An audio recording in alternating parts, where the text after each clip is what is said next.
stuff like that. And this would help to deal with Brush insta-locking it off. because everybody would know what they wanted to play. But at the same time, like it also comes back to the whole thing with like ranked and um, people ask, what do you feel the requirement should be for ranked? And I always say 3 gods in every role because I feel like you need to know how to play each of the roles, at least 3 gods in every role, so that you have a general idea of how to play them if you're forced into that spot. Let's say your last pick within ranked, and also at the same time, it helps for you to know the other gods and know how to counter the other gods and stuff like that. So, yeah, yeah.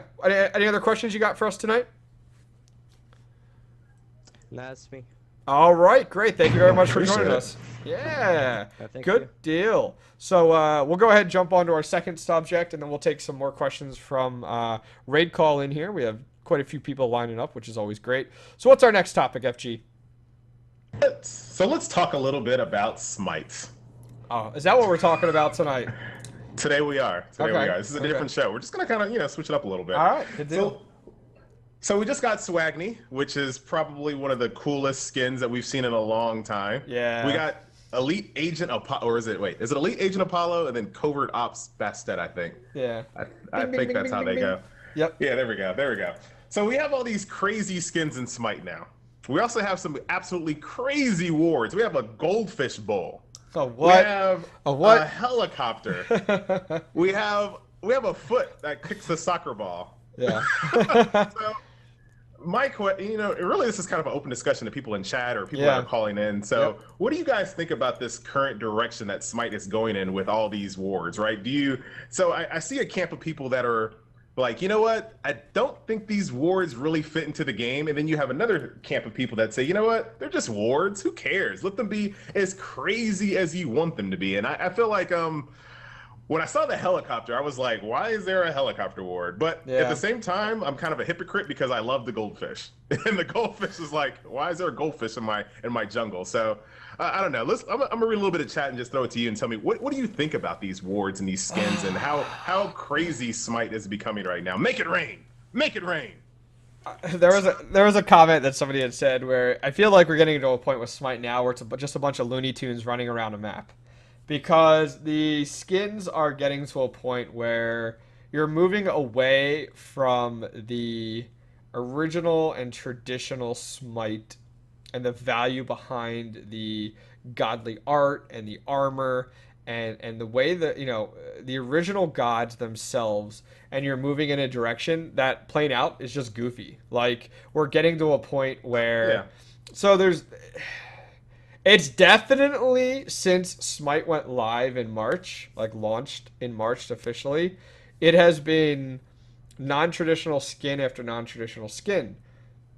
Granted, high res seems to be doing very well. Pretty sure they'll post some positives this year when it comes down to their financial reports. No doubt. But I'm torn because part of me loves a lot of the new skins and loves the revenue that high res is starting to bring in. They're able to do, look at high res. They're doing 2 LAN events for the esports scene and then a world championship in NA and EU. We're seeing them expand into other countries. It's great. So it's fueling the scene of esports. It's also fueling the game itself. They're they're almost to the point where they've like doubled their staff almost. Which is crazy. And like we saw the office tour that Bart did after they hit the 1 million likes, whatever, on Facebook.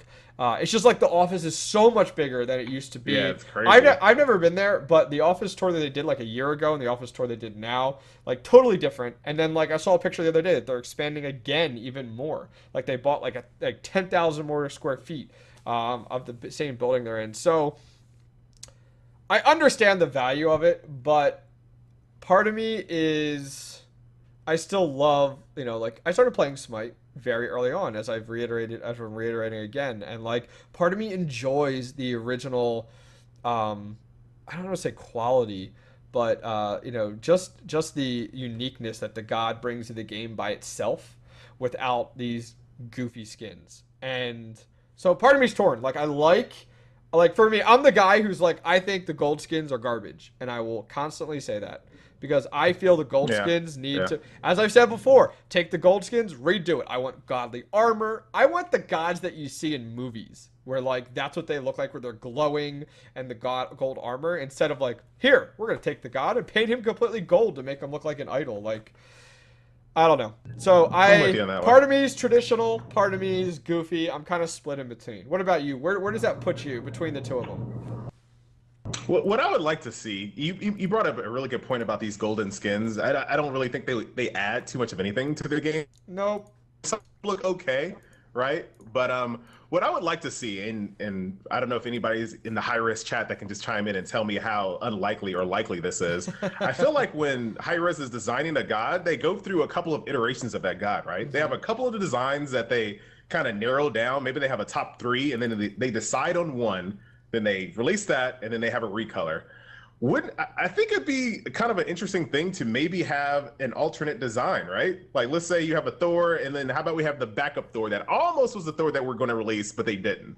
Like, and have that as something to kind of pad the skins out a little bit. And when I mean by padded, I mean actually have skins that were designed to be a primary god skin, not necessarily a joke skin. No recolors. Like, I want a Neath that they thought they were going to go with, and I want that backup Neath that was almost good enough that they didn't go with, because both of those skins are going to be almost good enough to be the primary skin. Like, I think I want to see something like that. I want to see like an alternate design of gods. That way they stay serious, they stay rooted into the lore. It's just like an alternate, view of them. So okay, from where you're going, I like it. I think it would be good to have just as many traditional skins as goofy fun skins. It's Like, joke skins, right? I want to see Yeah. them do a nice balance compared to like recently. It's been super goofy. Like, you got the Geb one, which is awesome. Geb one, whatever, but kind of goofy. You have your Fenrir one in there that's been newer. You have the Chalk one that's in there. Before the ones of this patch, I'm just trying to think in the last like few months. Like, Almighty Zeus is a perfect example of what I was yes, talking about. You have the yes. old grizzled Zeus, and then you have like young Zeus. Yep. If we could have that for almost every god,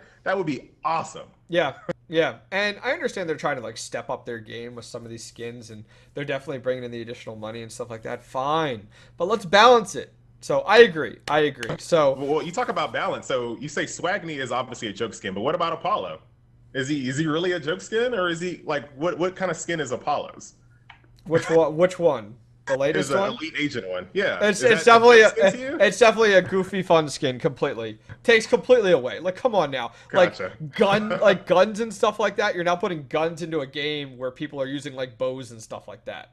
Like, you got bows and magic, and then you got a machine gun and silencers. Yeah, yeah, I know. Like, I know. come on, guys. I mean, I feel like somebody needs to go to the art department and be like, hold up, getting a little out of control, guys. Let's go ahead and calm this down a little bit, Yeah, as long as they balance it out, I'm fine. Yes. Absolutely. Yes. Almighty Zeus, more Almighty Zeus, but not him. I don't So, like that. so let's go But ahead good idea. and take a question here from our next caller here. Welcome to Smite Talk. How's it going? Luthric, how's it going? It's not. It's going pretty well, actually. Good. What do you want to talk about? Do you know if they're going to do like other mythologies, like the Japanese, Korean, stuff like that? I don't know anything. 2015, right? Wasn't it something What's late that? 2015? What's that? That they were going to add, they were going to look at another pantheon. Ah, I don't know. I that's think I right. read that before. That's right. It could have been hearsay. I think that's what they said. Yeah, I thought I read that too somewhere where they're going to be adding in another pantheon. I don't know which direction they're going to go, but from what I hear, they're definitely moving in that direction slowly. So we'll have to see. Unfortunately, neither of us work for High Res, and if we did, we couldn't tell you anyway. They're probably Korean. They're probably Korean. So what else? What else you want to talk? Got any other questions? Like, are they going?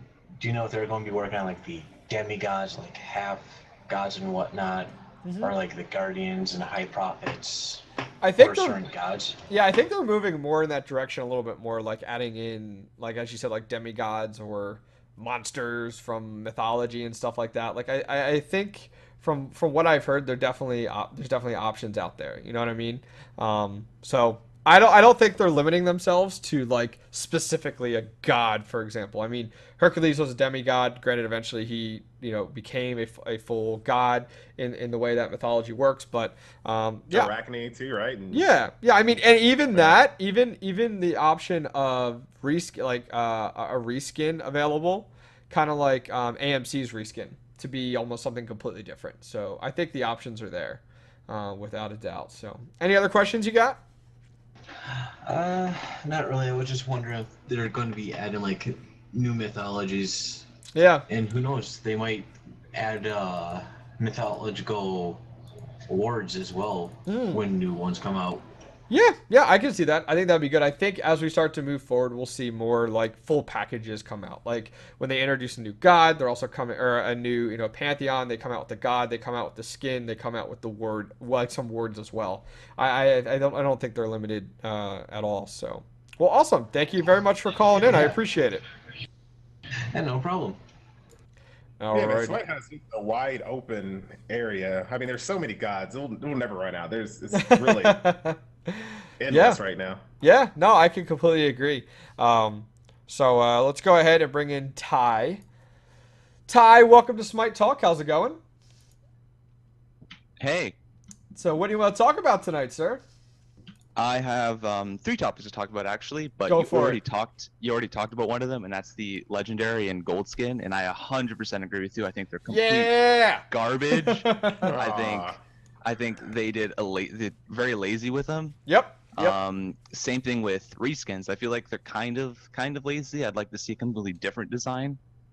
I will say absolutely. I don't mind the reskin, like a reskin color and stuff like that. That's fine as long as it's priced appropriately. I think some of that reskin adds back to like the traditional versus the goofy, fun type of skins. Like that's fine. Like I don't mind them, but like a Whoa, reskin, whoa. a reskin to just like the gold look, the idle gold look. I don't like it. Well, there's two levels of recolors in this game right now. Yeah. Like, Yeah. look at Isis's recolor, look at Mercury's recolor, and then turn around, look at Zong's recolor. Then look at Sun Wukong's recolor. Some of them are really, really good, and some of Yeah. them are literally two colors. Yeah. I can see Do you that. do you think it'd be good if they could do a community vote on them? I think we'll see more and more community voted skins like we've been seeing more recently. Like they're back when before they brought out the, I call it the Stargate Anubis skin, when everyone voted on that versus the Secret Agent Apollo and stuff. And they voted on that. And then more recently we had the Bacchus vote where we were voting with like the opera looking Bacchus versus, what was the other one? Or the two Bacchus skins that were voted upon. Oh, What was the it? Elvis one The and Elvis one, yeah. opera Yeah, Viking yeah, singer. yeah. Like we're more and more voting, which is great. I think it's perfect. Like I love the community interaction. So I'd rather see us vote more on more things than others. Yeah, and I also love that you brought up the Geb 1 skin, which I love. Like he Yeah. reminds me of an anime character actually, or not a character, but an anime genre. Okay. I call him Gundam Geb, but yeah. Ah, yeah, Yeah, yeah. yeah. So I wanted to go back to the other topic, Go for it. which is gods. Now in this recent patch, Rama didn't get any nerfs. Now I know a lot of people think he's OP. Personally, I don't think he's OP, but I wanted to know what your opinion is. What changes do you think could be made? I think one change that could be made is his Astro Arrows do not generate until the game starts, so that he doesn't have 5 to start with and have a level 1 lane clear. Okay, I can That's see just that. one little change, which I I can see love. that. I love Rama. I love So Yeah. when the minions spawn at 10 seconds, or when the game starts at 0 seconds. With 10 seconds is fine. But just Huh. so he doesn't start with 5 Astro Arrows and he can clear the entire wave with all That first 5 wave, right? And then put pressure at on the level other 1. jungle. Yeah. I think it makes sense. You kind of have to earn it. What do you think, FG, about Rom right now? I'm kind of in the camp with F dot earlier. I don't he doesn't really take over my games. That when you think about Nemesis when she came out, she took over games. Like old tier, he like took over games. I haven't felt it. We're all playing different games at different times, so I don't see it just yet. I just want to kind of see more of the, now that he's available for tournament play and ranked. I just want to kind of look at him just a little bit longer. I don't want to go too far and just try to nerf him. Just exactly what Ep. said. Like, let's take a gradual approach. Let's take a look at him, and then let's see. But as of right now, he doesn't really scare me too much. Yeah, I feel my success with Rama is heavily dependent on how good my cooperation and coordination is with my support. Okay. And Curse definitely helps with that. But yeah, that's just my opinion. I think he's first plug. His ult is really hard to hit. And I've been playing him a lot. It's actually harder than most people think it was going to be. The thing not to do is don't run in a straight line.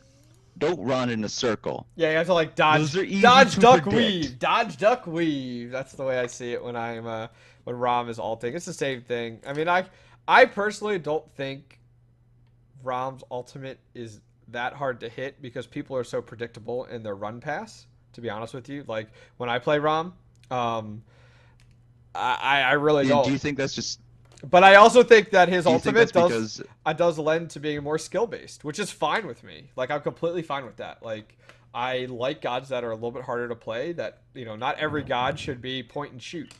I don't know. So do you think that's just because no one knows how to play against him yet? I think it's something that you learn. That's a good point, too. Yeah, I mean, I can see that. I can see playing against him, plus the fact that, like, ultimates, I feel like to a degree haven't had the necessary like skill necessary with them. Now some people may disagree completely, but like with Rom, think about it. You shoot up in the air and you're aiming an arrow where the person is going to be farther on, and some of them can be quite a ways in the distance. But objectives can get in your way. Like trees. Yeah. Which is why I don't like him in Siege because it's like the jungle is so huge. Yeah. Yeah. I mean, you can shoot through the trees, though. You just have to predict where they're going to be going. I mean, that can be hard sometimes. Exactly, and it's very skill-based, and I'm completely fine with that. Like, I want gods that are harder to play, where, like, when someone asks me to play, when they're playing the game, they're like, oh, hey, I'm looking at hunters. Which one should I start out with? I will not recommend Rom. That's just how how it'll work out for me. I mean, for me, I want to, when I recommend a hunter, I want to be like, yeah, Anher's easy. Try out Anher. Try out Apollo. Neath. Apollos are easy. Oh, Neath is, like, perfect. Perfect. Hey, cut that out. Too far. I have a hard time against Neath. Yeah. In my opinion. Yeah. Neath is amazing. That's just me. So yeah, I can see that. What other questions you got? The second question was about boosters. Okay. Now, when this was announced on the patch notes, the chat exploded with, "Oh my God, Smite is now pay to win." What do you guys think about that this? Was dumb. All right, that part was dumb. My first response will be, people are stupid. It really is. People don't understand the pay to win concept. I'm just gonna put it out there. That's exactly what it is. But before I go off, FG, what are your thoughts on that? Pay to win with boosters? Do you think it's a thing? It's absolutely not pay to win. I mean, it doesn't impact how good you are in the actual game, but that doesn't mean I like it. I actually do not like the fact that it gives you worshippers. And I'm with you on that. 25%, over the course of 100 games. It's not that many games, but it is. It's not that many worshippers, but it kind of is. Yeah. So I wish they wouldn't have done it with worshippers. That was kind of the only badge of honor that you had. You know what I mean? It's really hard to get several legendaries in this game, and I kind of like it Rom. that way. Legendary Rom, like you feel like, wow, that guy either it's not always the case, but you're like, you know what, that guy actually knows the concepts of that god. At least that. They're not always the best player, but it's a badge of honor that I don't know. I'm kind of sad. Okay, you ready? Pay to win, people. The way Diablo 3 used to be, where you could take real money, buy the best items off of the auction house in Diablo 3, and then pretty much be amazing right off the back and have an advantage over other players. Play to win in Smite would have been if they added in an ability that said, hey, pay $35 and you will do X percentage more damage than other players. That is pay to win. Pay to win. Yep. Pay to win. You pay $10, and for the next day, you gain more gold per second than someone else. Ooh, I like it. Pay to win. I spend $5, and in the next game, I run faster than other people. That is Oh my pay. god, I love this. That is pay to win.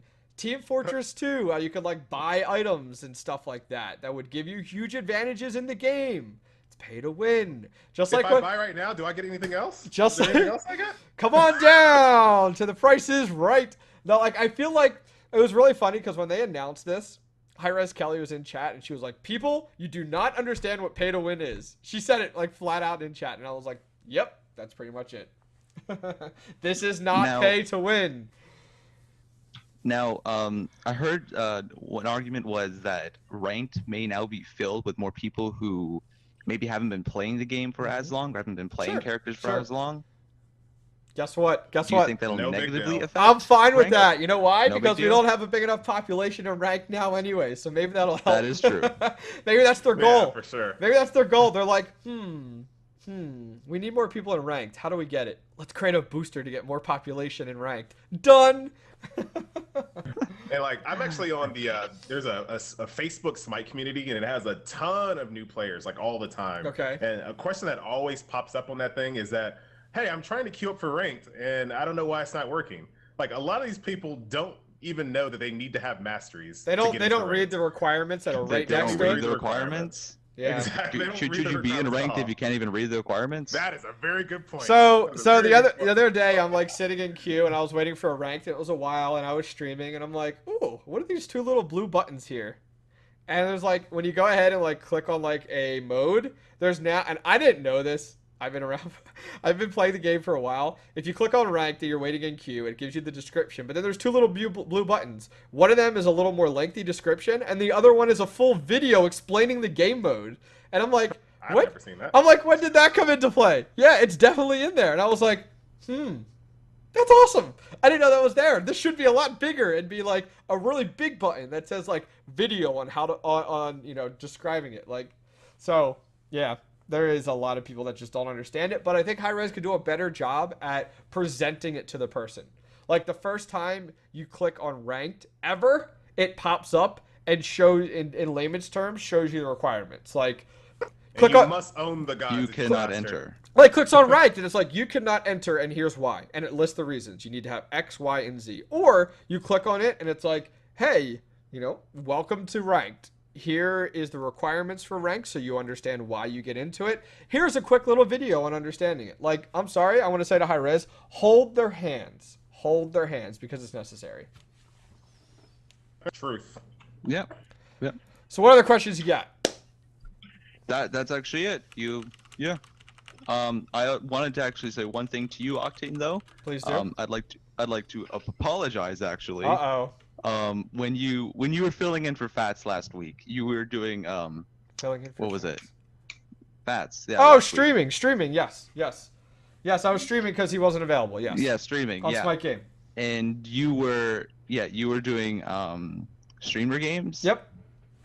And I dodged you twice. Oh, I'd that like was to you? apologize for That was you? The- I'm like, that- what is up with this guy? the first time Smite froze. The first time my Aw. Smite client actually froze on me. Okay. The second time, I don't know why, but I thought you were going into arena, and when I found out it was assault, I freaked the fuck out. Why? Yeah, It's I'm perfect. sorry.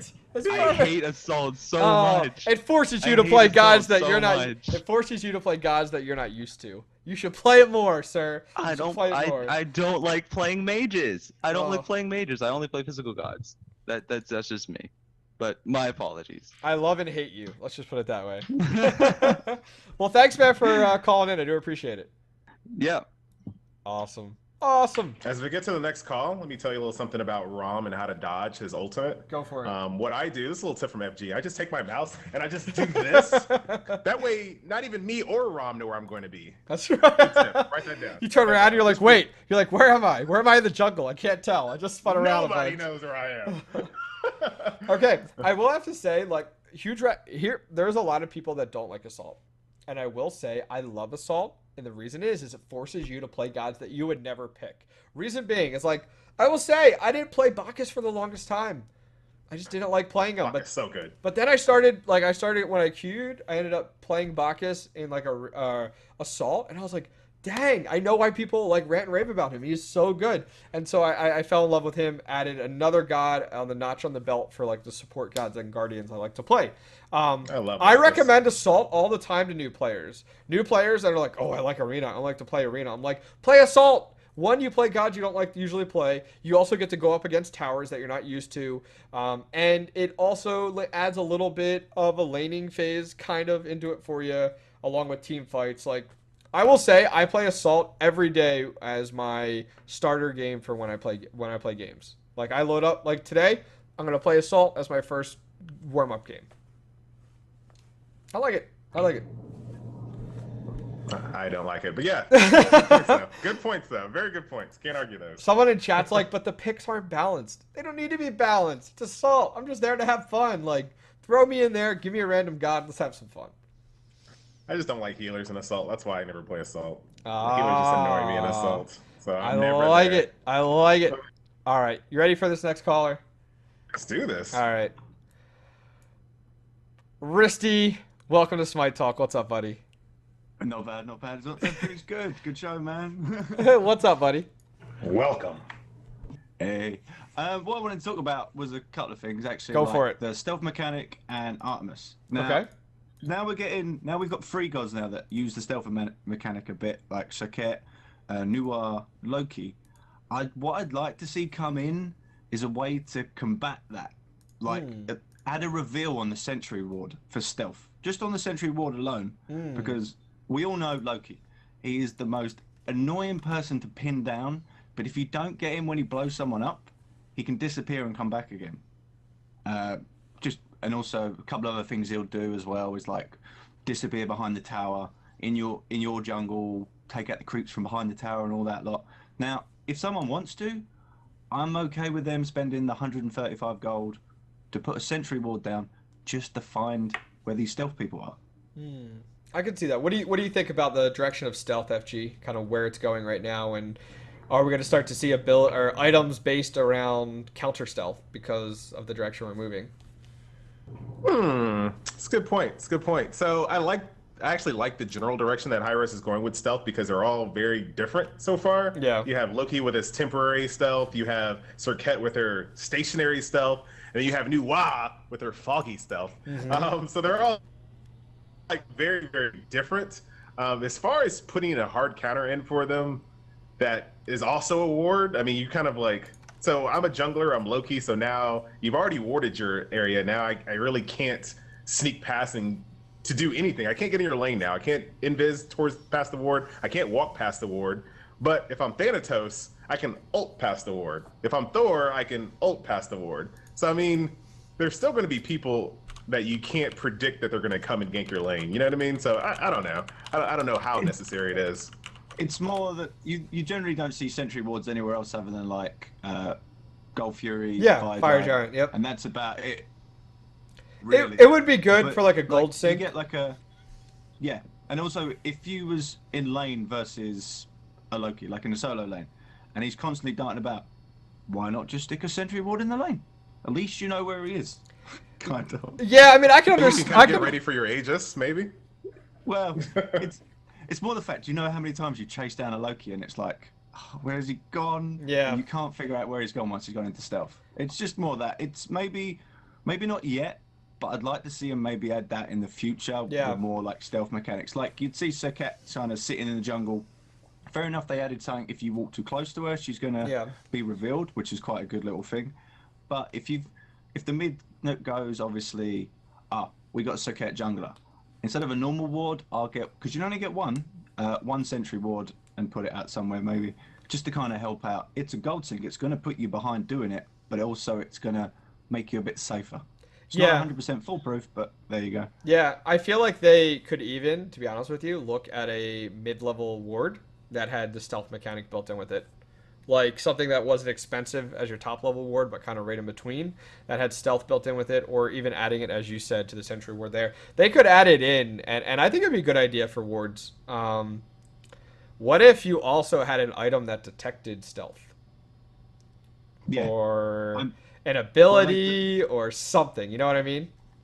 Dota 2 has, is it True Gem? Or there's a gem. Yeah. And literally the wearer that has it can reveal in their sight radius stealth users. And maybe an ability, like maybe one of your abilities that has stealth, but also has something else, like that allows you to detect stealth, but also has XYZ. I don't know. I don't know. Maybe you could purchase something that when an ability is on cooldown, you have stealth detection or something. I don't know. What do you think, FG? What do you think about adding in stealth detection? I feel like I think Dota 2 has stealth detection. But it's just a little bit different because they have a lot of gods that can. In other MOBAs, there's gods that can basically walk around the map stealth. The entire they're time. Just stealth. Yeah. They're just walking around the entire map. Where Loki is just a couple of seconds. It's more of an escape. Yeah. You know, it's kind of So I don't know. I don't feel like barreling down on my poor man Loki. I don't want to nerf him.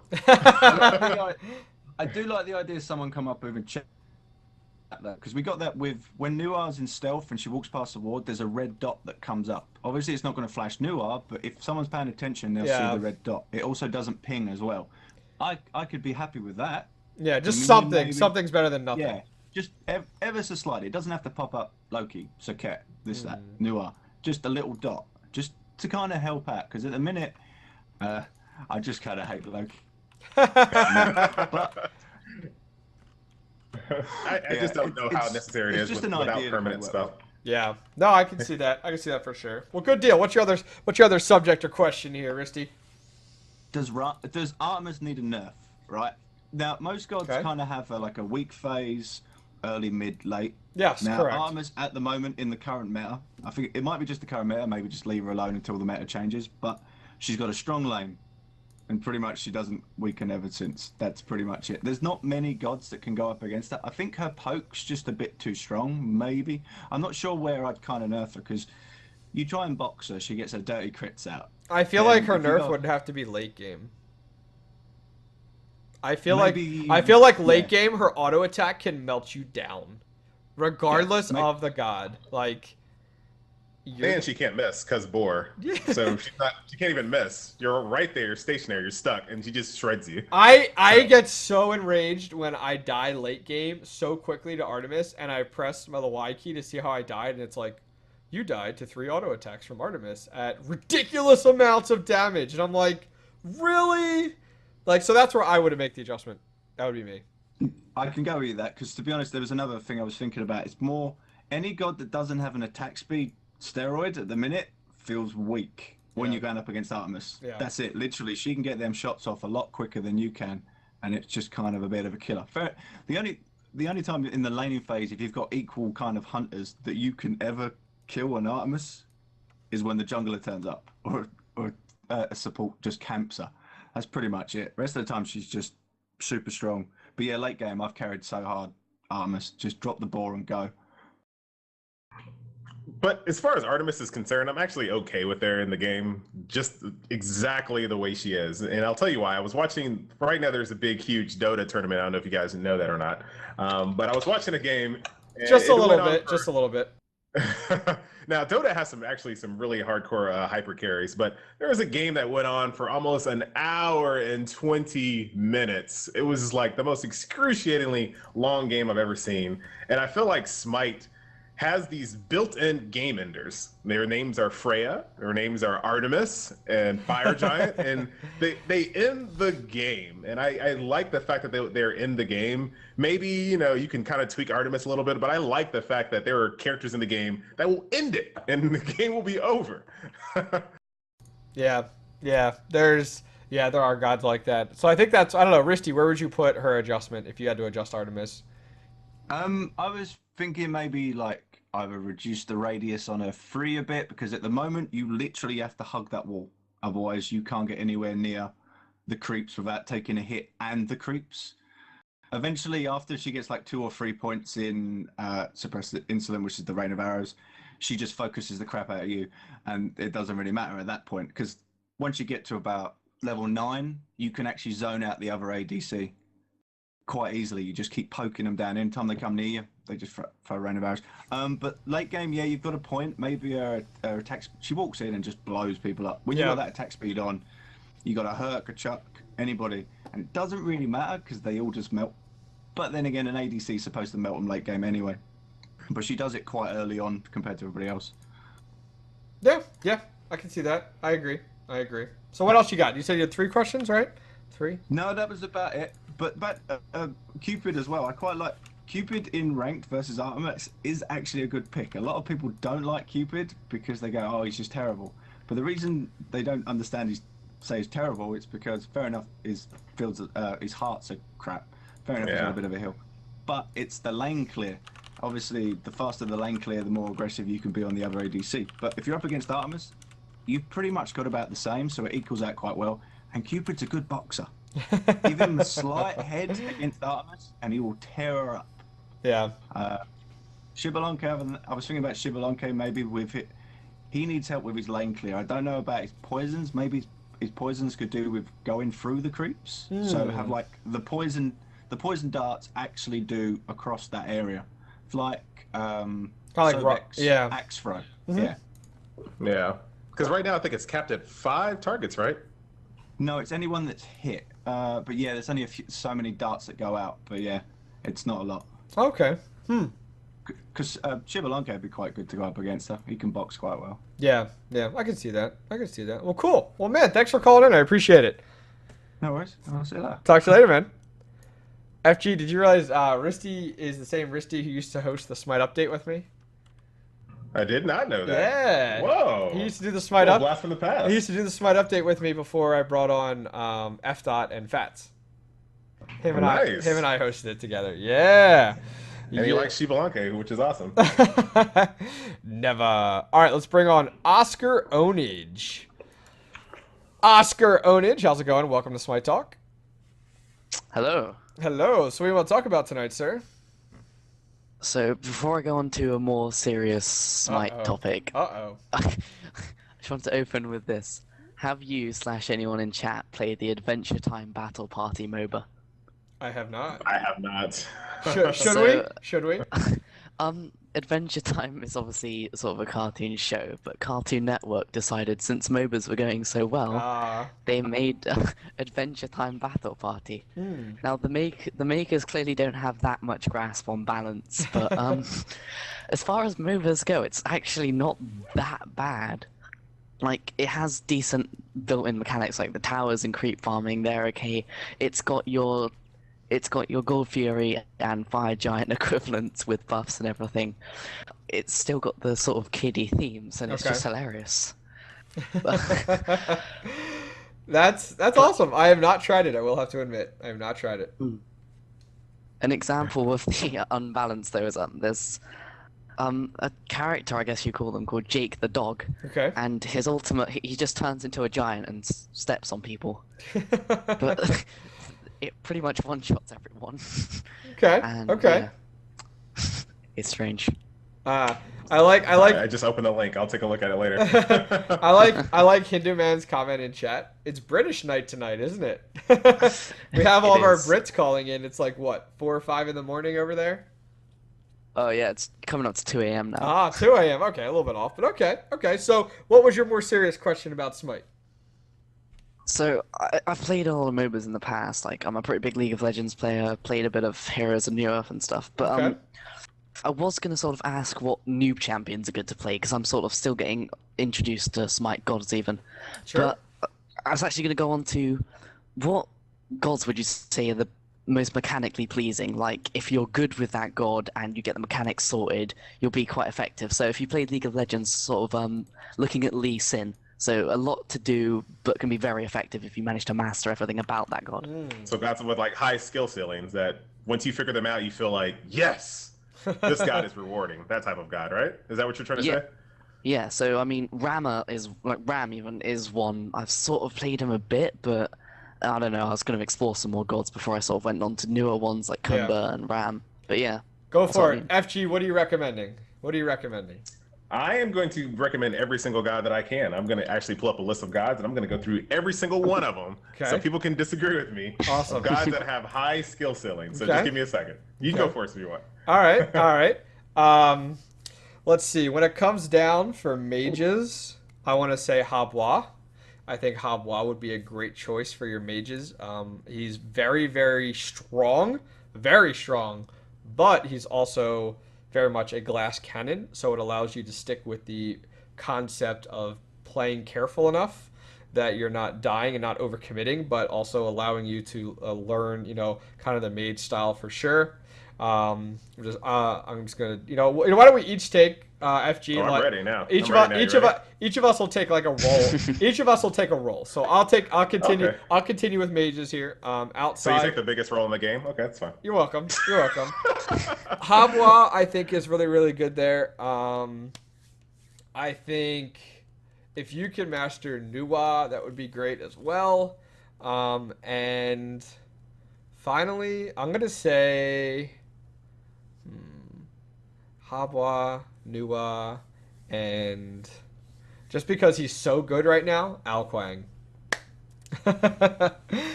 So that's for my mages. What do you got? What do you got, FG?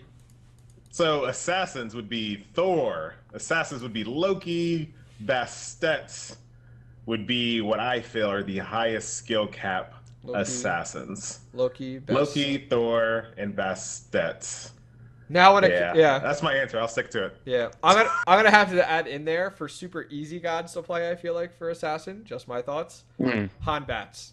I feel like Han Bats is very simple to learn. To be honest with you. Oh yeah, he's very simple to learn. Yeah. People are saying Agni. Agni is not hard to play. His mechanics are not difficult. I don't understand. Granted, I started playing Agni the day he came out, so high skill cap gods. Agni, I think Agni fits in that. High skill cap gods compared to Poseidon. No, like compared to like Poseidon or something. I don't think so. I mean, what? Because you have to combo 2 abilities that makes him high skill cap. Yes. No, it's so easy, especially since they adjusted Agni now, and it's not even like there's a delay even anymore with his gases at all. So no, Agni is not hard. No. Let me see here. Let's see. Let's go to Guardians. Ooh, Guardians to master. If you can master Kumakarna, go do it. He is so good right now. Yeah. He's so good right now. I'm gonna say Kumakarna, Bacchus because of the drink mechanic. I don't think Geb's hard to play. Just buy Blink, you're done. Kumakarna, Bacchus, and Athena. I feel like what I would have to say. Whoa! I thought you might throw Ymir in there. You didn't. Ymir is not hard to play. His kit is so simple. It's so simple, and there's so much CC available in Ymir. I don't know. I might have this huge I don't know, bias, but I love Ymir, but I don't think he's hard to play. I think Ymir has that. He's like Thor. With his wall, he can really wreak some damage in team fights. No, I think Ymir is really good. Wall, freeze, all done. Just saying. What do you got? Hunters, I mean, when it comes to, I'm actually going to leave you with hunters because I think all the hunters are really I'll do close hunters together. As far as skill cap, high skill cap gods is warriors, Hercules for sure, Wukong, and then Tyr still is. Tyr probably even more so now because of all the nerfs. Tyr is probably one of the most, like, if you play a high skill cap Tyr, you get really, really good with Tyr. If he ever gets buffed again, you're going to be once again one of the best players ever. Tyr's so good. Yeah, I agree. Hunters, we're talking about high skill ceiling here, people. I'm gonna say Rom, just because so many people have said that he's like more difficult to hit his ult. So high skill, okay. I'm gonna say Uller because the combo is so necessary. Like hitting his combos together, make or break this god. So I'm gonna put Uller in there. And managing his mana is a big deal too. Yes, very much so. Neath, I feel, is real easy, so I'm not going to add him in there. Cupid, I don't think is too bad. Artemis, Apollo. I don't think Apollo is too bad. No, Apollo's fine. Even if you do terrible with Apollo, you know what I'll say? You know what I'll say is AMC. I'll say AMC too because of the bees mechanic. And I feel he does though. I feel he does with just grasping the hives, the bees mechanic, the honey. So Rom, Uller, and AMC. That's what I'll say. And no on her. No, not on her. So easy. Just hit your impale. Just hit your impale. High skill ceiling. Maybe. Hitting your impale in your setting up that combo is something that I feel is still hard to do at this point in my career. Everybody agrees with you with on her. I'm like, all right, whatever. Yes. Whatever. Yes. Co-host no longer. Yes. I'll be the new host, but I still need you to do everything behind the scenes, Octane. I don't want to do that. I don't want to deal with that. But I want to be the host now. I like it. I like it. So hopefully that answers your question. Without a doubt. Just kind of going through some of those. What other questions you got? So I just want to, like, I'm not that experienced at Smite yet, but what I have noticed is the auto attack mage tier right now. For example, so you got Freya on top, in my opinion. Kronos and Nuwa kind of below. But what would you think about stuff like Kronos buffs? Because I played Kronos a lot. He's probably my favorite god, on par with Ulla. But I mean, I played against Freya's, and the 1-2 combo just seems to destroy everybody else. Like if you're playing Kronos on Nuwa, just because obviously the Kronos and the Nuwa auto attacks are situational. Like you have to meet this criteria to get it. With Freya, you can just blast your 1 and 2 on, and then go into the late game and wreck everyone. What adjustments would you make to Kronos? Like, do you feel he doesn't have enough damage? Do you feel he doesn't have enough speed? What do you think? I feel like because he's not high skill to play as such, but he's no walk in the park either. So I think for the combos you have to make and the plays you have to try and do, it's not as rewarding enough. For example, I think the passives on his I think it's the 2 ability should sort of be buffed. So example, the 35% on auto attacks, that's fine, but maybe like a bit more of a mana gain, like a mana regen on the mana refund. So make 75% mana refund. So depending on where it lies on the wheel, make him a little bit stronger then. Is that like make those like buff those abilities? I can see that. I wouldn't have a problem with that. Yeah. I mean, his damage is absolutely fine. Like his damage obviously in late game is still very strong. Oh, it's disgusting. It's like it's like other parts of his kit, like maybe the damage even toned down slightly, but I believe like you shouldn't focus purely on the auto attacks. Like there's a lot of other parts of his kit that should be explored. For example, on the countdown, it's only ever the 4 that's used. Like the 1, 2, and 3 don't get that much exposure. I mean, the heal a bit, but yeah, I feel like the kit should sort of be not changed, but power distributed throughout it. Okay, I'm not gonna argue with it. FG, what do you think? Looking at Kronos, what adjustments would you make? I feel like that. His focus on auto attacks is like his kit in general. I think if we distribute his damage across some of his other abilities, it kind of changes him more into a mage. And I think his whole idea is he's supposed to be almost an ADC like mage. So I mean, I really like the way he is. I'm a terrible Kronos player. And well, actually, I'm actually a really good Kronos player, but I never pay attention to that wheel. I don't even care. I just press the button whenever I feel like it. I don't have time to be looking at. Oh, which one is this? Oh, mana refund. All right, extra. Nah, I got time for that. I just press the button. But I like the fact that he is so auto attack focused, and I see what you're saying, but I feel like he fits that design that Hi-Rez wanted to go for, and I think he does it really really well. And, yeah, I can agree. I mean. What other question you got there, Oscar Onage? So, for the last thing I wanted to mention was actually going back to the sort of stealth mechanic counters you were mentioning earlier. Now, I don't think, like, a ward would be a good solution just because it would shut down Loki and he'd be almost unplayable, especially in, say, Joust or something. But something that other MOBAs have done, League of Legends and stuff, is actually introduced god counters. For example, a certain god will have an ability that can counter it. For example, Quinn on League of Legends has her stealth reveal in an area, and it would just bring, say, a slightly weaker god to the field if they had a counter mechanic to, say, Loki or something. And I'm saying that's something Smite could possibly think about, for example, just because it seems more situational than just spamming wards every game. What do you think, FG? Some hard counter type guys. I think once Smite gets to the point where they have hundreds of gods like League of Legends, with starting to get closer to that, I wouldn't mind seeing those type of gods, because in League of Legends there are gods that if you pick A, you pick B. Like almost instant counters. Like Aphrodite, almost like Aphrodite and Chang'e, which DM Brain is trying to advocate. Very close to that. Yeah. I think we just have so much room for Smite right now as far as gods go and designs that we don't need to get to that just yet. But I like it. I mean, you have Osiris, which he's not like straight, anti. He's not something that you always have to. Well, actually, let me take that back.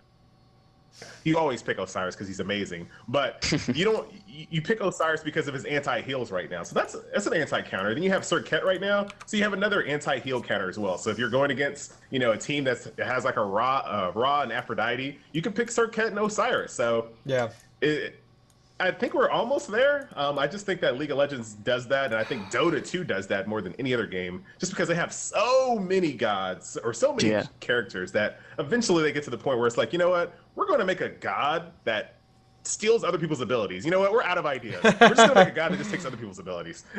Let me ask. We're just not there yet. Let me ask you this. I was just thinking about this. Do you think Smite is releasing gods too quickly? Ooh, is that for me? That's for both of you. Reason I asked that is because we're talking about League of Legends and Dota and having well over 100 gods, and Smite's been out 2 years, really only released since March. We're at 55 right now. They're releasing gods like what, once a month now? Not even more often than that. I feel like we just had Rama. Right? I know, like we twice a month now. Do you think they're releasing gods too quickly? Because what I feel like is like, look a year from now. Are we going to be up around 100? Like, and we're going to be like, really? Like, Smite is like, can you release gods too quickly? I feel yes. Like you can saturate the scene too quickly with gods. So what do you think? For sure. It's actually already apparent in League of Legends. Like, if you look at the roster, right, there are 50 champions that are picked a lot, right? Like ranked and even in casual. But then there are 20, 30 that never see picks, right? Yeah. Yep. It's a product of perfect imbalance. Yep. So in a MOBA, perfect imbalance is you got champion A, champion B. So champion A is OP for a while until they find a way to counter it, and then champion B becomes powerful. It's sort of how MOBAs work in the balance section. But with too many champions, a cycle that keeps excluding them, and as soon as you sort of get over the 100 mark, which Smite is will be approaching fairly soon, I reckon, it'll start happening. For example, Zonkri, he's not bad, but he doesn't get enough exposure in, say, Smite tournaments. So we see Thor, we see Apollo in Smite tournaments, but we don't see some of the lesser played gods, and I mean that will happen more and more as more are released, which is why possibly slow down to what, like one every month and a half, 2 months or something. Yeah. Which is, so, I mean, frequency is definitely an issue sometimes. What do you think, FG? What do you think about the pace that we've been releasing gods?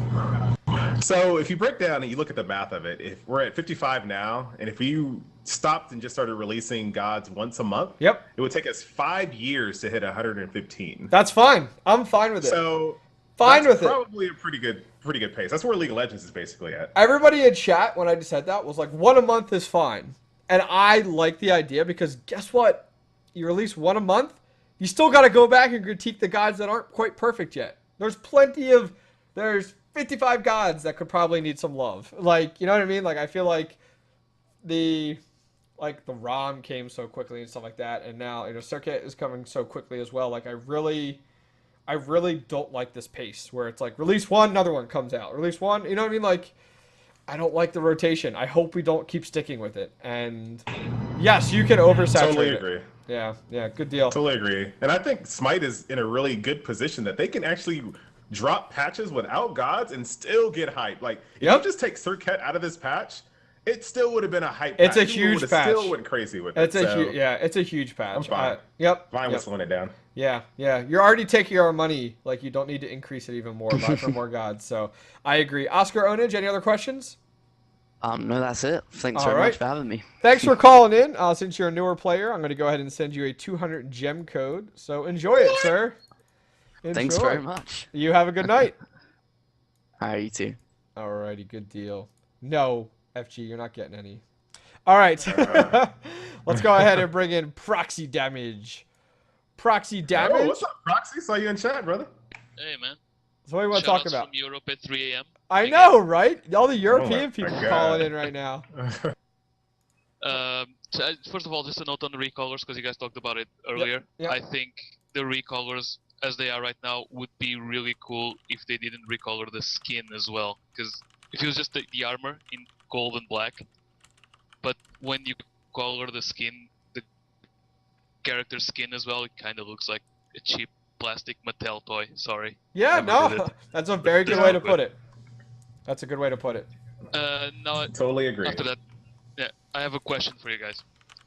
What, if any, characters do you guys think are just not viable at all? Mostly in Conquest, but like characters that just not worth picking ever. Not even niche picks. All right. What do you? All right. You know what? I got one. Guan Yu. All right. Guan Yu. Guan Yu. Guan Yu. You're not touching Guan Yu right now at all.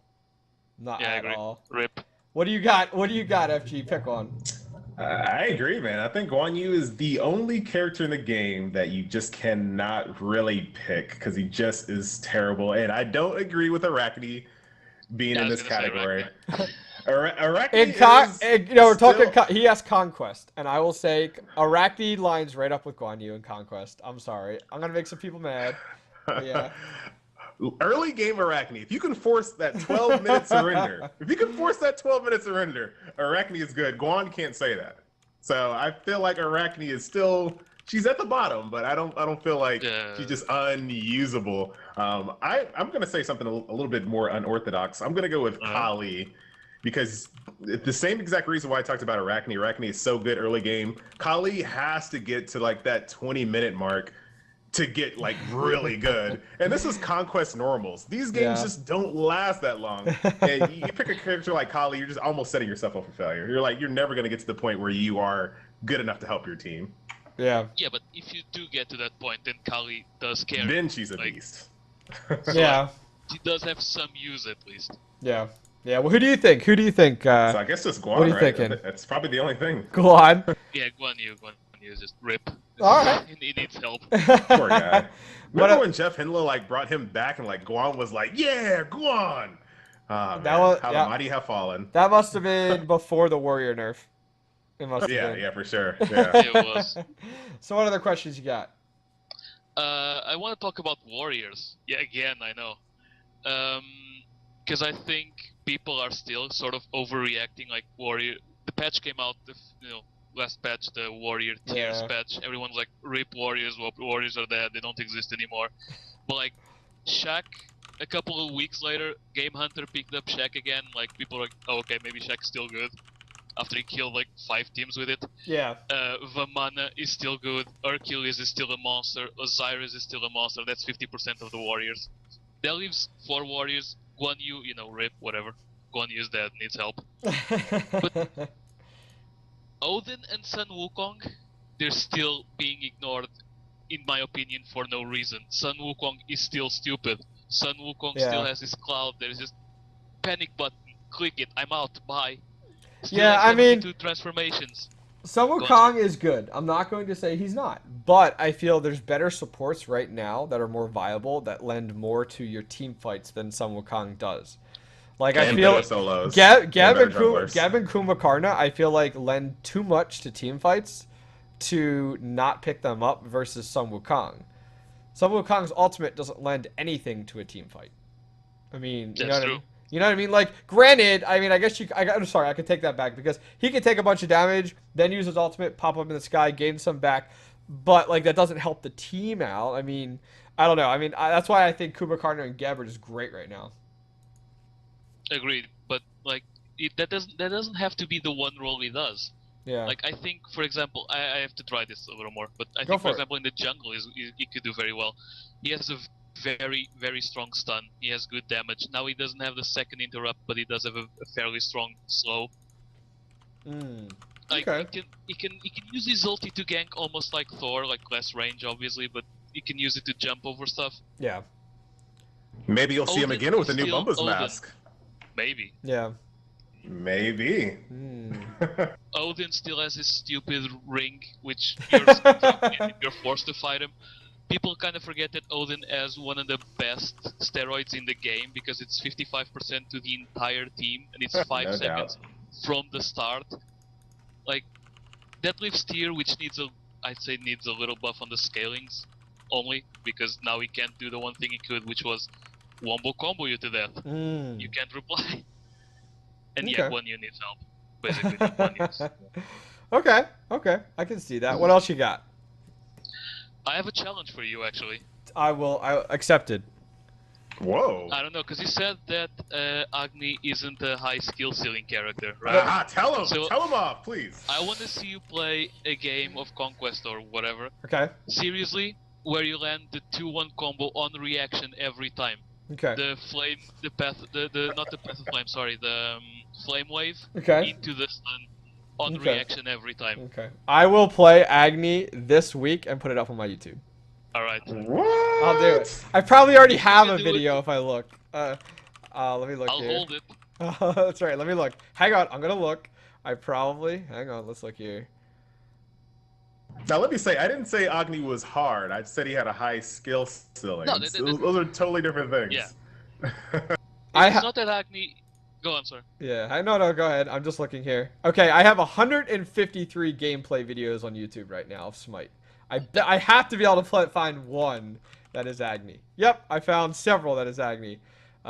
This one's the latest one though. Let's see. I have it right here. I don't know how well I played in it, but I'll at least link it of me playing it. I will send it to you, sir. There it is right there. And if chat wants to check it out, there it is right there. But there's that one. Thank you. It's labeled Bring the Rain. Check it out. Enjoy it. I can't be too terrible if I put it on YouTube, but yeah, that's my latest Agni gameplay. Yeah, because you mentioned like skill ceiling. I'm Yeah. not saying that Agni is difficult to play at a basic level. Like, yeah, of course he has long range, he has good damage. That's all you basically need at a basic level. But the things you can do with Agni, like at a very high level, is like I think he has one of the most potential out of any characters. Any character, sorry, which is different.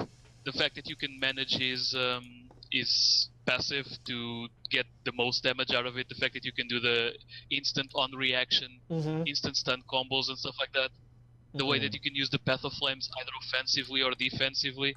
Okay. I love the defensive Path of Flames.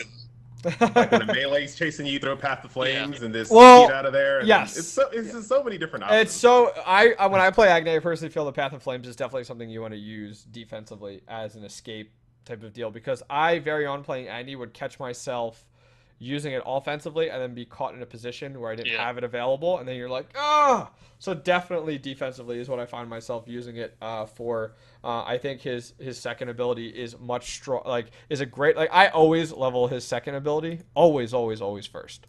For some reason, it is.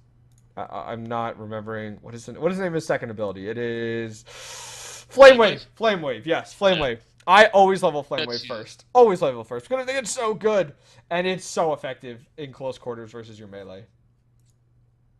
So yeah, that's my thoughts. 2 cents. My 2 cents. There's a lot more stuff to talk about, but we can leave it for another time because I'm already taking up a lot of. No, whatever. Okay, cool. Well, thanks for calling in. I appreciate it. Please make sure you call in the future. Thanks for the show. Thank you. Thanks, brother. All right, so let's move on to this email here. If you guys want to go ahead and email the show, feel free to email the show. We'll talk about it live on the show. smitetalk@gmail.com. I'll put it in chat here.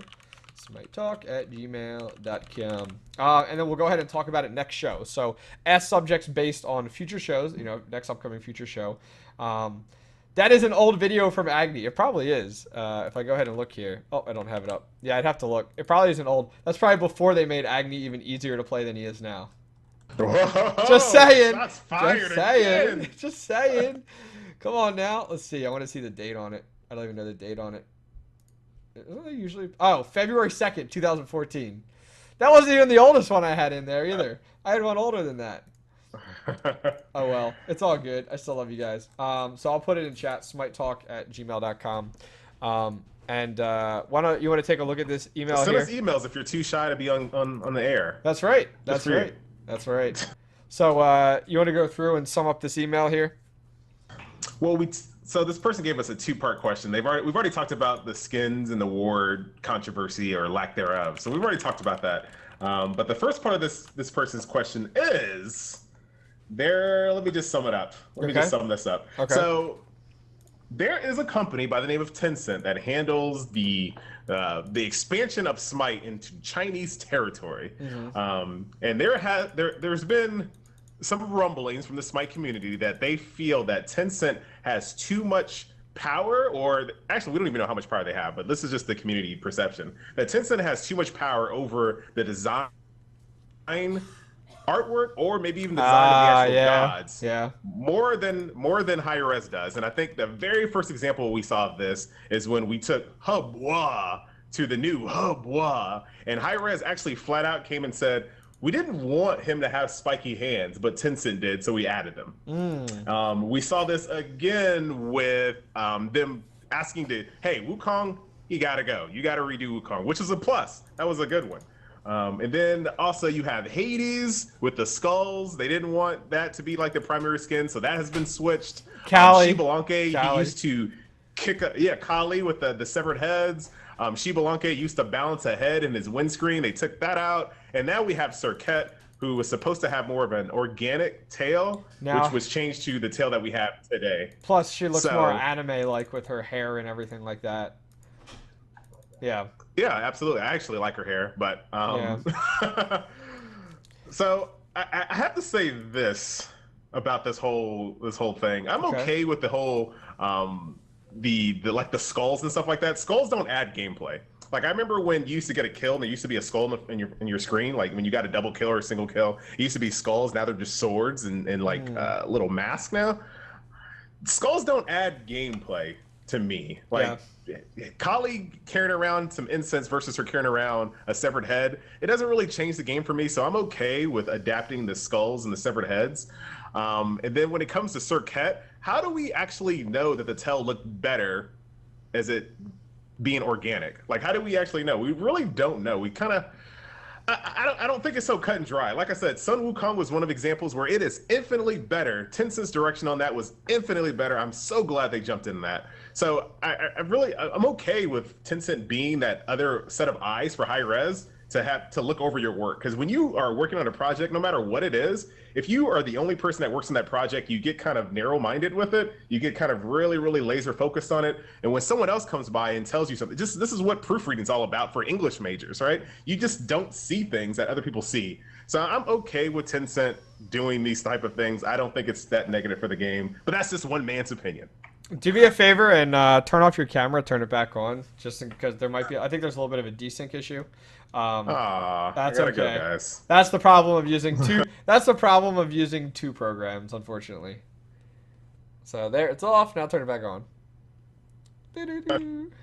I have returned. Yeah, it's better. Okay. Yeah. So I think it just happens, guys, because we use two different programs. One program for the video and one program for the audio, so you guys can call in and all that fun stuff. So, all right. So there was a Reddit post made this past week after Serket was announced regarding the discussion that was made during the dev talk with Hi-Rez Bart and Scott. Was Hi-Rez Scott? I think he's the bald guy, right? Oh yeah, sure. Yeah. And there was a discussion made there regarding the influence that, he had said something along the lines of Tencent, recommending X, Y, and Z in the mechanical versus organic stuff like that.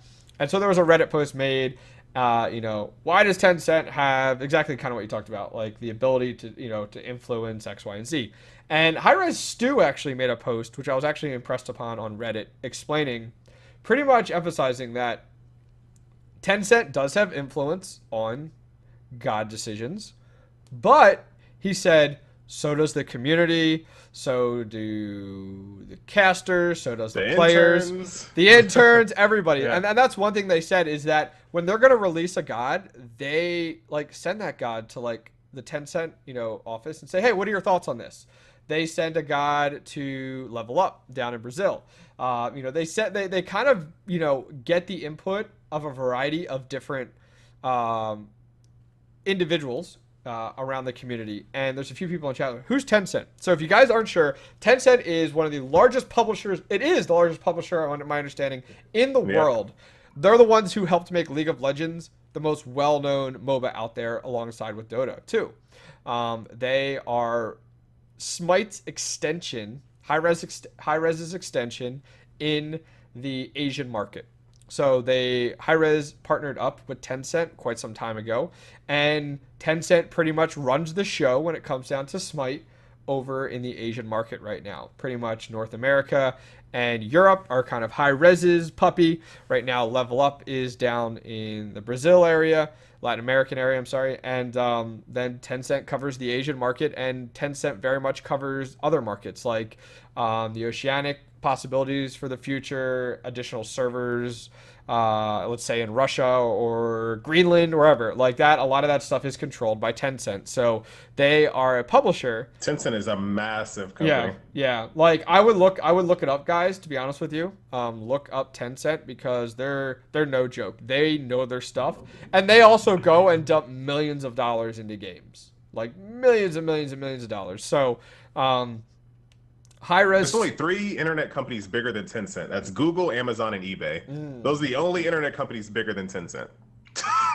So yeah, Just throwing that out there are a lot of people that Hi-Res Stu has says that influences the choices, and there's nothing wrong with Smite taking recommendations from the largest gaming publisher in the world. Like, there's nothing wrong with that.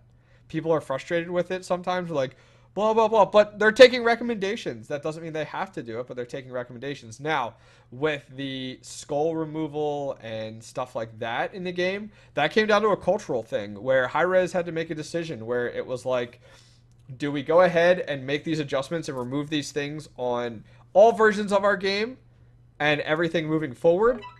Or do we go ahead and decide to have multiple versions of our game worldwide? Well, what's the easiest thing, guys? They decided to go ahead and make one version. So they removed a whole bunch of those, things in the game that would cause a problem. It's the same thing like when Blizzard goes to go into the Chinese market. They have to alter their game in multiple ways in order to make it work. Hi-Rez made a great decision to alter that across the board and moving forward, so they really just have to support one game. You know what I mean? So, yeah. Any other comments there? Any other comments there on that at all? I'm all for it. And another point I wanted to make is, how do we know Hi-Rez's version was better than Tencent's? Like, we just don't know. This is how the creative process works. It goes through these phases. We really don't know. This is Hi-Rez's version. This is Tencent's version. Hi-Rez is always better. We really don't know. Yeah. So I'm okay with having extra sets of eyes to make sure that this product is marketable and is successful and is. It's all for us. It's all for us. So yeah, I'm okay with it. I'm looking forward to Quan getting out of this game. I'll put the post in chat, guys, regarding the Reddit post that was made by Alti and then responded to by Hi-Rez Stu. So I'll go ahead and put it in chat there. So we should be good. You ready to bring in somebody else? Yes, let's do this. All right. Dusk, welcome to Smite Talk. How's it going? Hey, greetings from Europe at 4 Hey, another European! Awesome. Like, the more guests you get, the I know, we got lower on the time zone you go. We got more Europeans than we do, like, U.S. natives calling in tonight, which is awesome. So, what are you talking about? I wanted to talk about a bit about balance changes, both in general and to specific gods. First off, I'd like to mention the fact that I'm an ex-Dota 2 pro player at a tournament level, and I'm kind of new to Smite because I've only been playing for like 1-2 months, and I think I'm doing pretty well, but I've been watching a lot of competitive games, watching the weekend tournaments, and I've learned a lot from them. Great. So regarding balance changes, here's the thing. It's really hard to balance it on a tournament level because I don't think like Hi-Rez looks at the tournament and says that professional player is playing really good with that god, we should really nerf that god. Example is Hades, which got nerfed because he has the highest win rate amongst all gods. Okay. But on the tournament level, he's never picked. Yep. So it's kind of hard to balance things this way. And moving on to more specific examples is Arachne. A lot of people complain about her, and I know there's going to be a lot of drama about this. Yep. I think she's fine. Okay. She has issues, she needs some buffs, but she's kind of fine. Her kit is decent. Her passive is meh. It's not bad, but it's not good. Are you hanging out with Barracuda? Are you hanging out with Barracuda? No. Okay. Her first kills, Broodlings, it has a specific purpose, and it works with that purpose. Ultimate is also really fine. My problem is with the second and the third skill. Like, the second skill is really good early, but late game it's kind of useless because most of her damage comes from basic attacks, and while you're using the second skill, you're just on someone's back for 3 seconds doing basically no damage. It's okay for utility, but it's not really much. And third skill, I think it's garbage. Like, I see like no benefit from it. And whenever I think about it, I think about Anubis's AoE, which is like a ton of damage and slows. So I think it deserves a little bit of a buff. Like, what I was thinking is reducing the physical protection on gods that are stuck in the web. Okay. Okay. My comment to, something you had said about getting into Smite and moving into it with stuff like that is, and something and some people, I try to push the most is, not every god is meant to be top pick ranked and a competitive played god. And not every god will. And that's a big thing that I try to emphasize, especially like to chat right now, is, some gods are not ever going to get, like, for example, like Hades might get picked very rarely. And that's fine.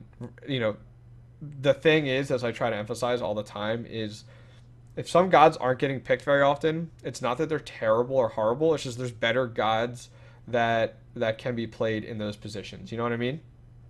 I totally agree. Yeah. I think it's best for a game not to have, like, as you were talking earlier about League of Legends having a specific number of gods that are picked often and some which don't really get picked. Yeah. It's really nice to have niche gods, which are very good in certain situations.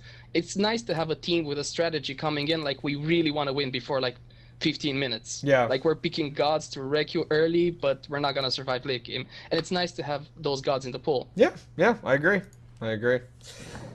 So, what do you got? Totally agree. Yeah, what else you want to talk about? I wanted to talk a bit about Warriors, but that was also touched by previous talkers. Okay. Guan Yu and the buff he's getting in this patch. Oh, there you go. It's coming back up. All of a sudden, like, everything went out. I was like, oh, what happened there? Chat, GG, picnic. All right, we'll wait for it to come back. Yeah, the stream went down. Let me make sure it comes back. Chat's like picnic. I like how the only time Trendkill talks is when my stream goes down in chat. Trendkill. And we're live from Atlanta. Okay, we're back. All right, so please continue. Please continue. Go for it. Should I repeat the question? Yes, please do. So I was saying about Guan Yu that is buff that he's getting in this next patch. I think it's not enough, and I don't really see him as much of a support, but more of a solo.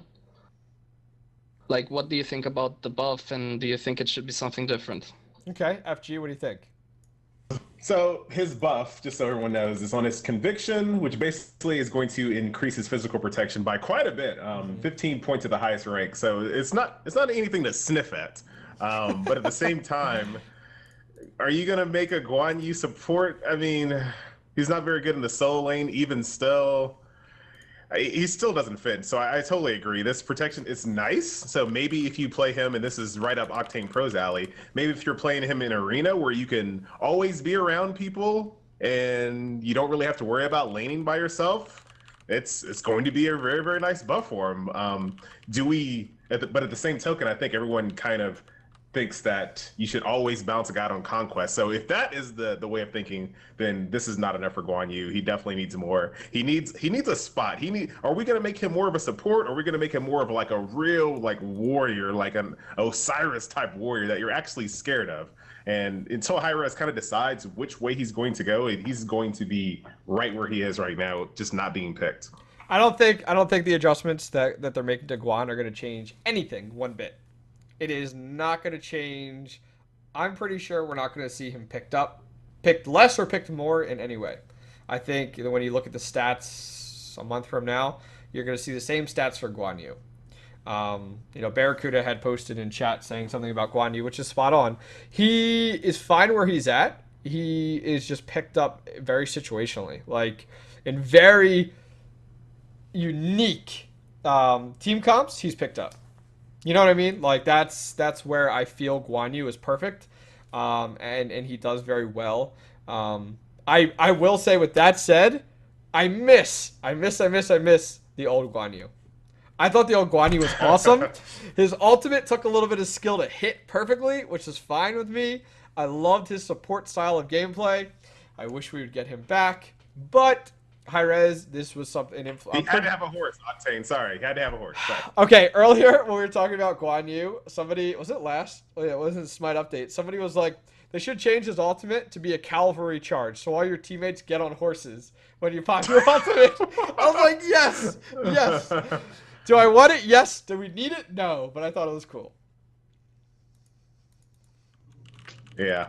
No Guan. R.I.P. So what else you got? What else you got, sir? That's basically it. I think like the Warriors are fine, except Guan Yu. I think like the others can actually do something, but I just don't see Guan Yu fulfilling any of the roles properly like the others do. Like Okay. Odin should be picked a lot more often. He's really good, but people don't. I think people underestimate his second skill, the buff. That's really strong. Yeah. Yeah. Well, I can see that. I can see that. Well, thanks for calling in. I appreciate you calling in. Thank you for having me. No problem. Alrighty, good deal. Poor Warriors. Poor Warriors. I still think Warriors don't need AoE heals. They don't need them. Just like Cupid doesn't need a heal. They don't need any heals. They need to kill people. That's right. Let's see here. Let's go ahead and bring in. Do you have a fourth topic for us tonight, or should we keep bringing in people? Just pile them in. I only have 3. All right. Let's do calls. All right. Let's go ahead and bring Drin in. Drin, welcome to Smite Talk. How's it going, buddy? Long time. Are you there? Correct. There's always. I had to put it to a free talk mode. Didn't know that. That's okay. That's okay. How's it going? It's going pretty good from the Eastern time zone. Yeah, U.S. native. So Yeah. Thank you for representing. What do you want to talk about tonight? Well, I would like to talk about like the best junglers, or you think are the best junglers, and how the meta is like in different games like League of Legends and Dota. Yeah. How the meta has always changed for rank and casual.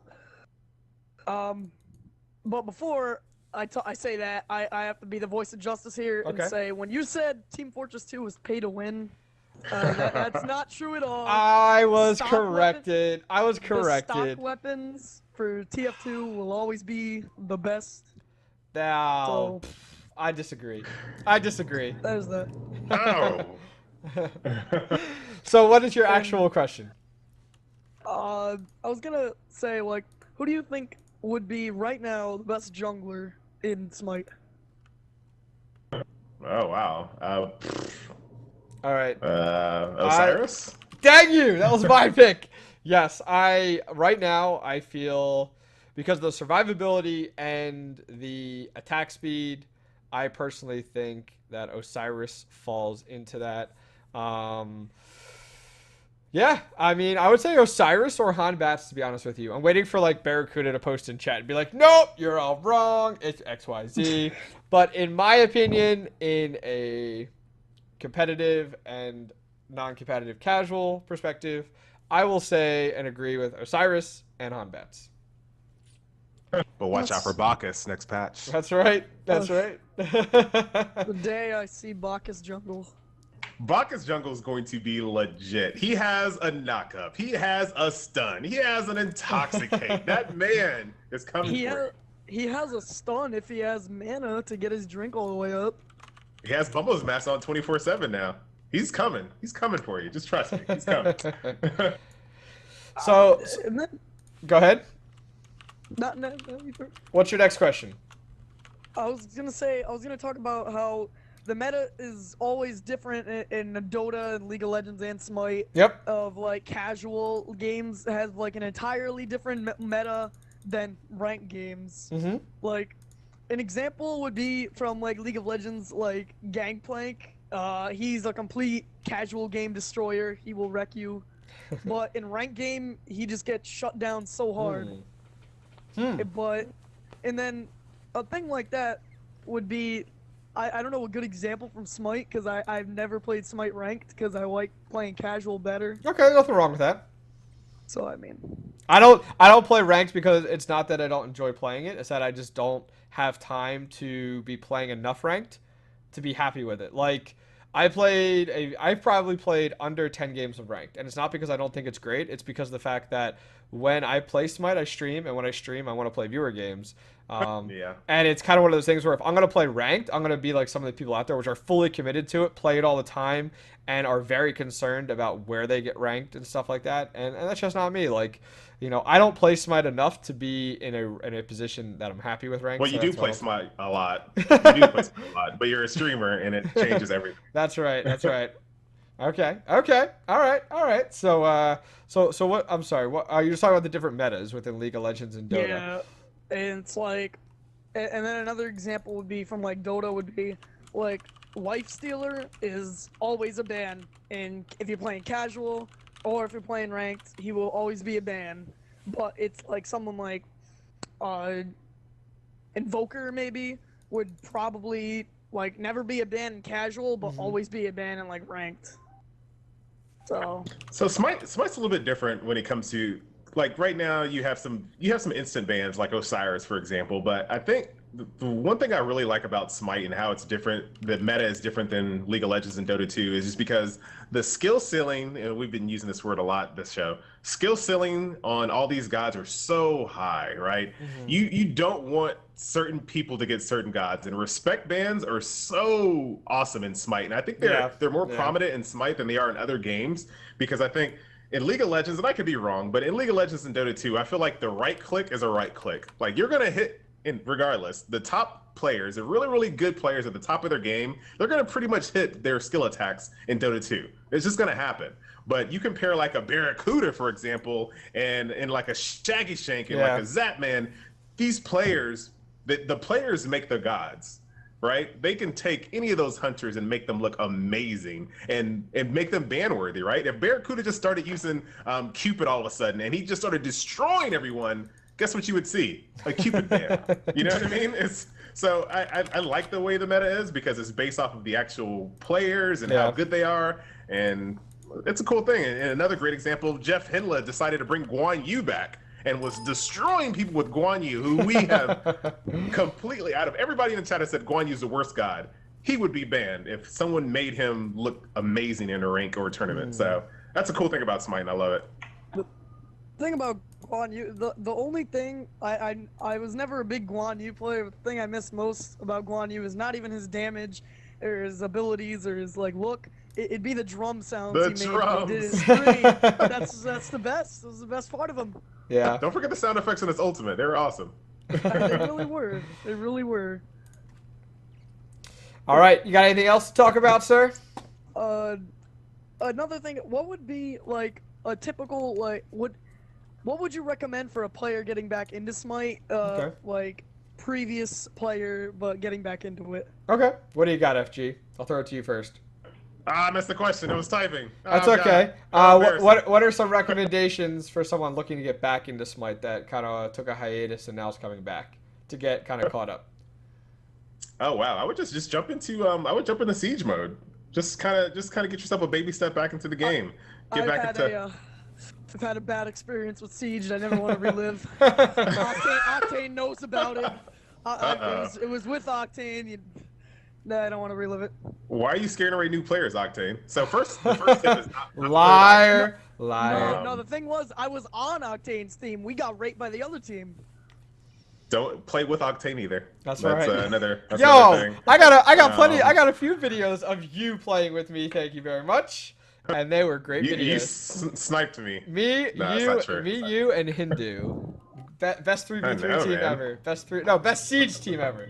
That's right. It was fun. We played 3v3 too, which I never play.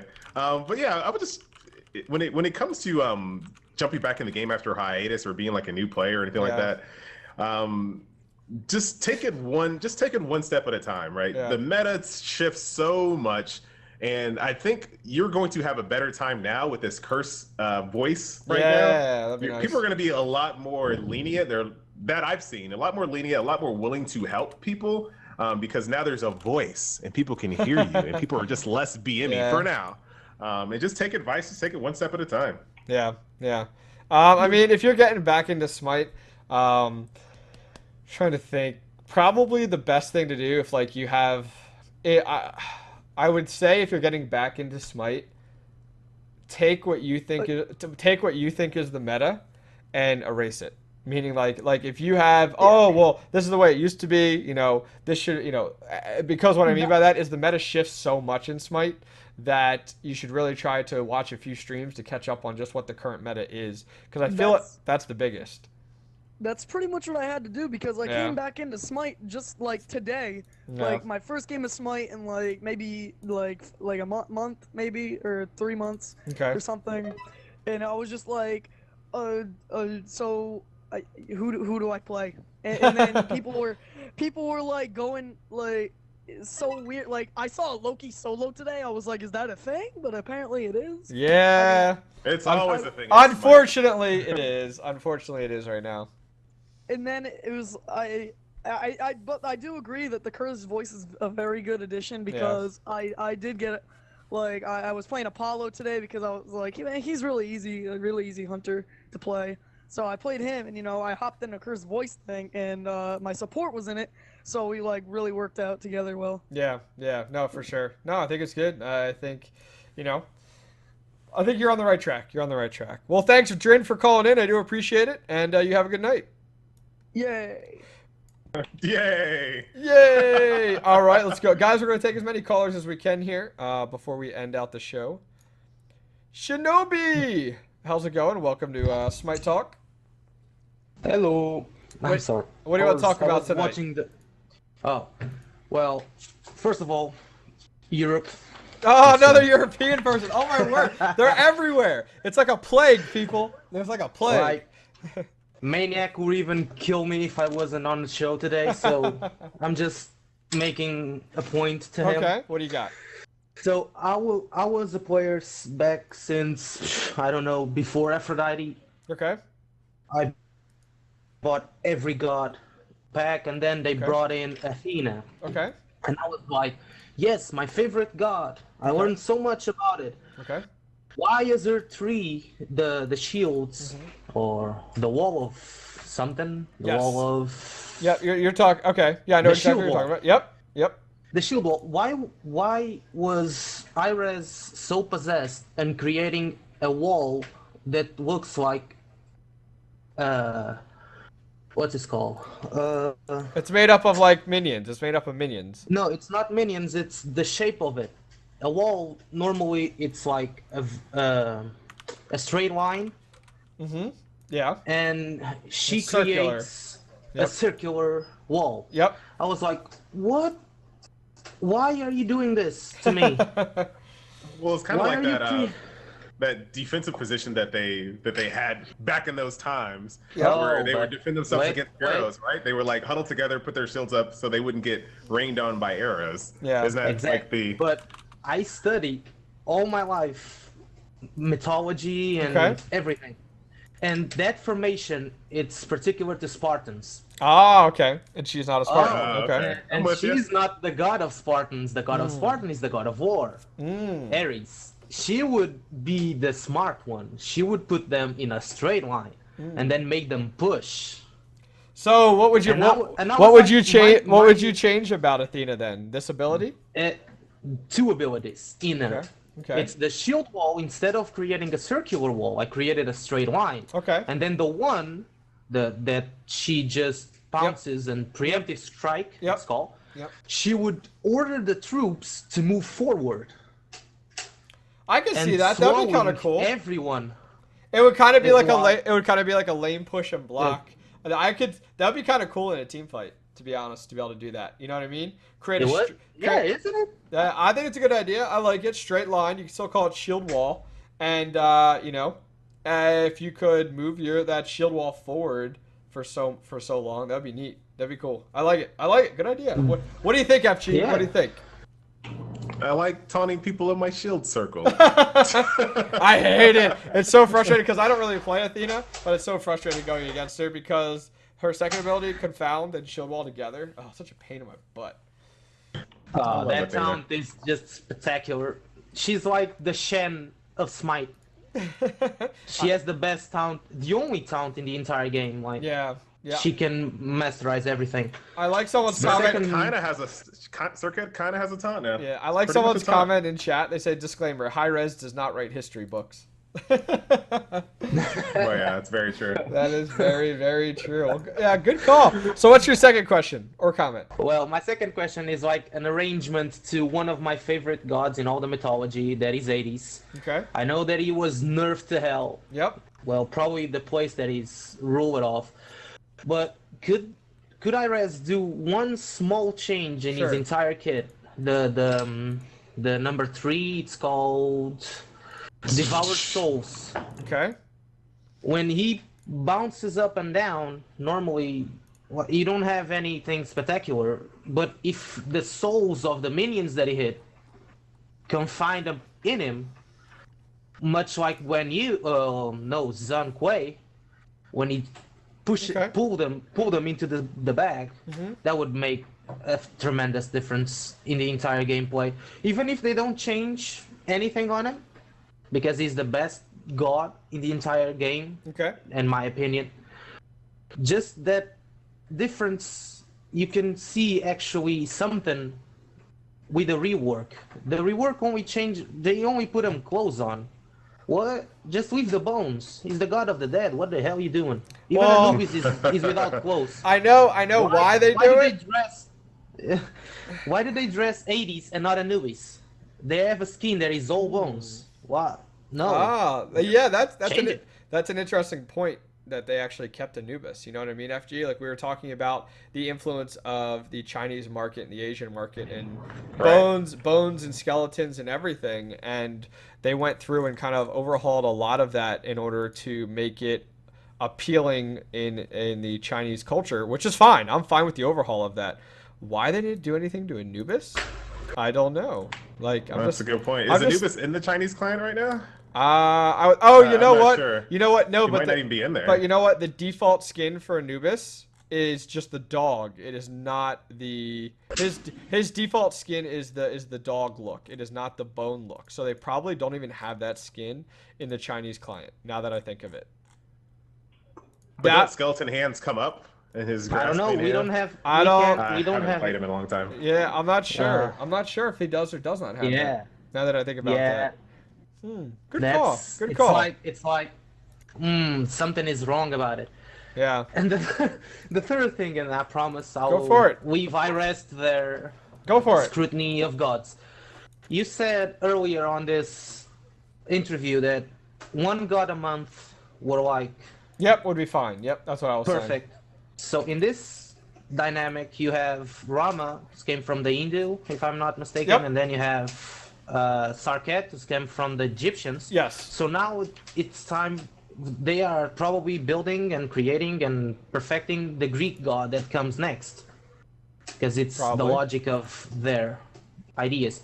Which Greek god would you like to see in Smite with a perfectly new kit with nothing else ever seen? What do you got? Oh wow. What do you got? I don't even know that many Greek gods, to be honest with you.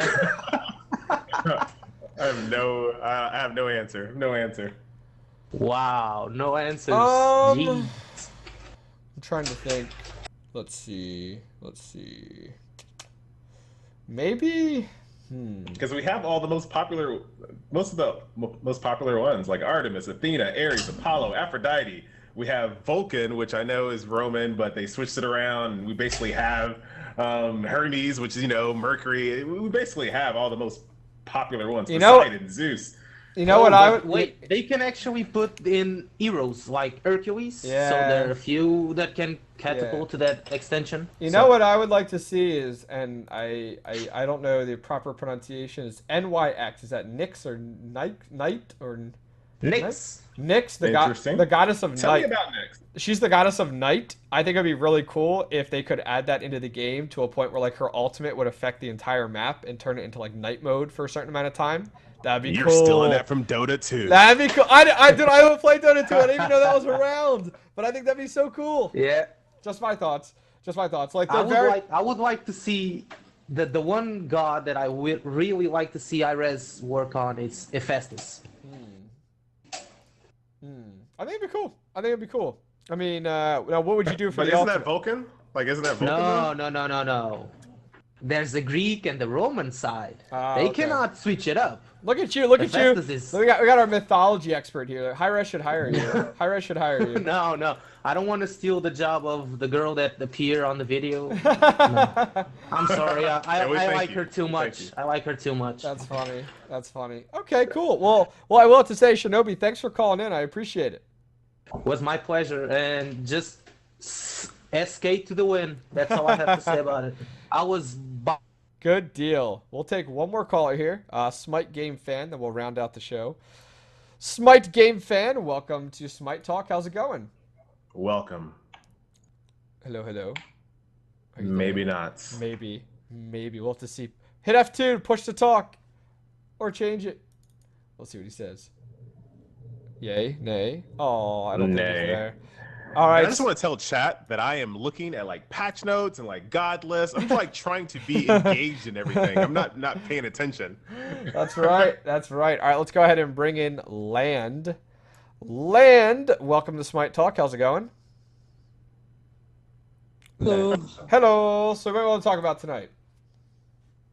I was going to talk about Serket. Okay. What about Serket? I honestly think her poison damage is a little overpowered in the test client at the moment. I think her ultimate and the ability to ult a minion, kill the minion, and the effect of her ultimate affects everything around her is definitely going to be it has to be changed. I can't imagine a high res is going to keep that in there. Do you know about that, FG? Yeah, I would. This is the way that we release gods in high res or in Smite, though. And I'm not saying that in a bad way. I am not saying that in a bad way. They used to release gods like that. Not anymore. Not anymore. So we really are the test bed for that week, right? That's why there's always that weekly balance patch before they go into rank, before they go into tournament play. So I'm okay.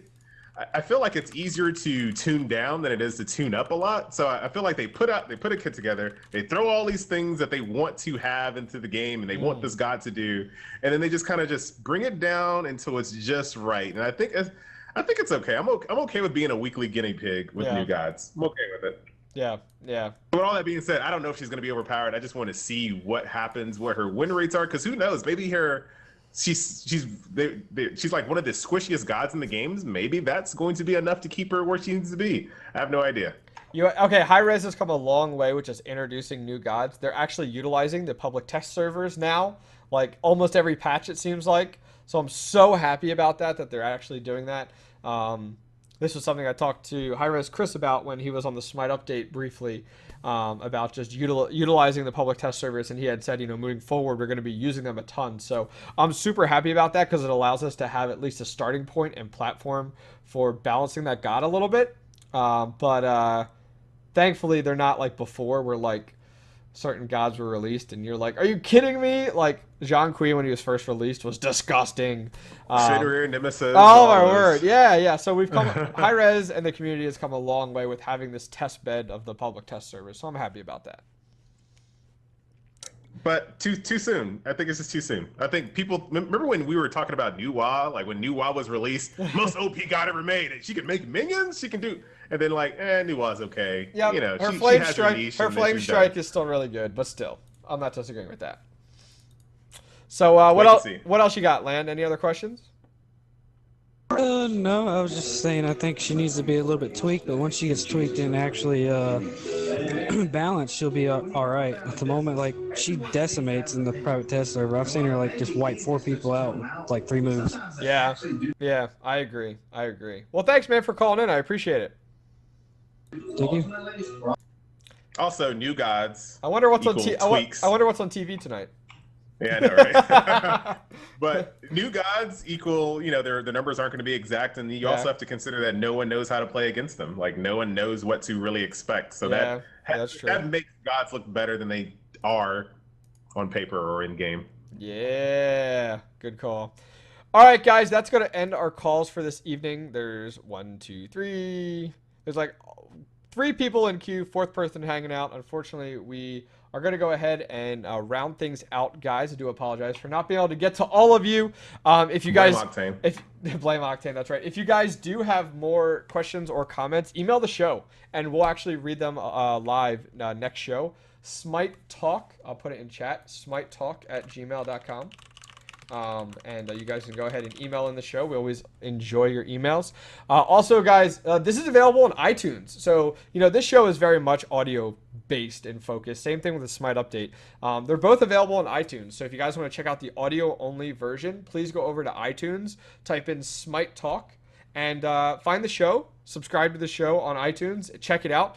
And if you guys enjoy the show, please leave us a 5-star review. Helps to go ahead and move the show up in the rankings. We always enjoy hearing from you guys. It's always fun. You know, there isn't anything out there yet from the community, anything like this, where you guys can go ahead and call in and just talk and have some fun.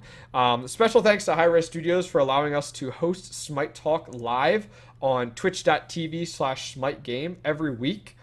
This show airs around 7:38 each week. It's directly after the Smite update.